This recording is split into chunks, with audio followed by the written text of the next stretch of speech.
গণতন্ত্র সুশাসন বিনষ্ট করবার জন্য এবং আইনাগর নানা অপকর্মের সাথে গুম ইত্যাদির সাথে যারা জড়িত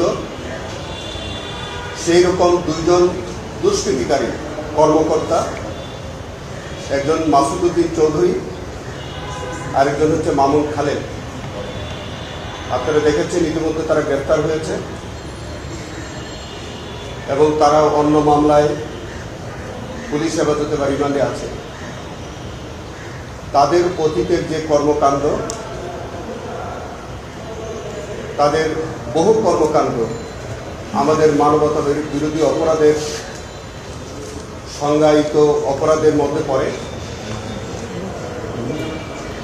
তাদের সকল অভিযোগ আমরা এখনই প্রকাশ করার সুযোগ নাই, তবে আমরা মনে করি তারা অতীতের যে সকল কর্মকাণ্ড ছিল এগুলি অত্র ট্রাইব্যুনালের এখতিয়ারভুক্ত অপরাধ এবং তাদের বিরুদ্ধে তদন্ত সাপেক্ষে আন্তর্জাতিক অপরাধ ট্রাইব্যুনালে তাদের বিচার হওয়া প্রয়োজন।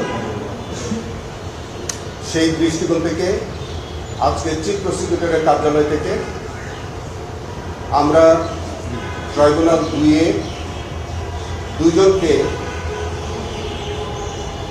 শোন অ্যারেস্ট করার জন্য আমরা আবেদন করেছি। আমাদের ট্রাইব্যুনাল 2 আমাদের বক্তব্য শুনে আগামী 7/4/2026 তারিখে 10:30টায় জেল কর্তৃপক্ষকে এই দুজন আসামিকে ট্রাইব্যুনালের সামনে হাজির করার জন্য নির্দেশনা দিয়েছেন।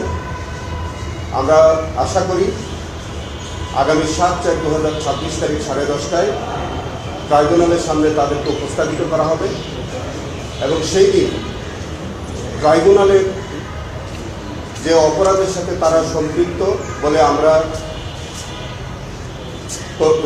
যে তদন্ত সাপেক্ষে যে অভিযোগ আসবে সেখানে তাদেরকে শোন অ্যারেস্ট করা হবে এবং তাদের বিরুদ্ধে ট্রাইব্যুনাল আমাদের প্রসিকিউশনের পক্ষ থেকে যথাযথ তদন্ত সাপেক্ষে আমরা আশা করি তাদের বিরুদ্ধে বিচারের সম্মুখীন আমরা করতে পারব এবং আমরা বিশ্বাস করি যে এই দুষ্কৃতিকারীদের আমাদের এই ট্রাইব্যুনালের মাধ্যমে তাদের উপযুক্ত শাস্তি হওয়া প্রয়োজন, যাতে ভবিষ্যতে আর কোনো এরকম কোনো সরকারি দায়িত্বে থেকে কোনো কর্মকর্তা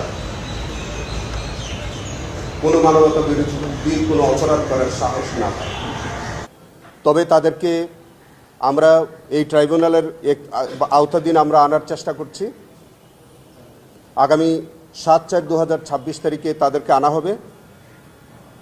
তাদেরকে আমাদের শোন অ্যারেস্টের প্রেয়ার যেটা রয়েছে, তারা আমাদের এই ট্রাইব্যুনালের অভিযোগে গ্রেফতার হওয়ার পর তাদের বিরুদ্ধে অভিযোগ তদন্ত করে আমরা তাদের বিরুদ্ধে রিপোর্ট দাখিল করি। মাসুদউদ্দিন চৌধুরী এবং মামুন খালেদ দুইজনের বিরুদ্ধে 1/11-তে অনেক অমানবিক বা মানবতা বিরোধী অপরাধ আছে। শুধু তাই না, বিগত ফ্যাসিস্ট সরকারের আমলেও তাদের বিরুদ্ধে অনেক মানবতা বিরোধী অপরাধের অভিযোগ আছে। মানবতা বিরোধী অপরাধের বিষয় সংজ্ঞায়িত হয়, আমরা সবটাই আমাদের এই ট্রাইব্যুনালের বিচারের সম্মুখীন। আমরা তদন্তে যাদের সম্পৃক্ততা পাই আমরা সবাইকে এই বিচারের সম্মুখীন আমরা করবো, সে যেই হোক, যত বড় শক্তিশালী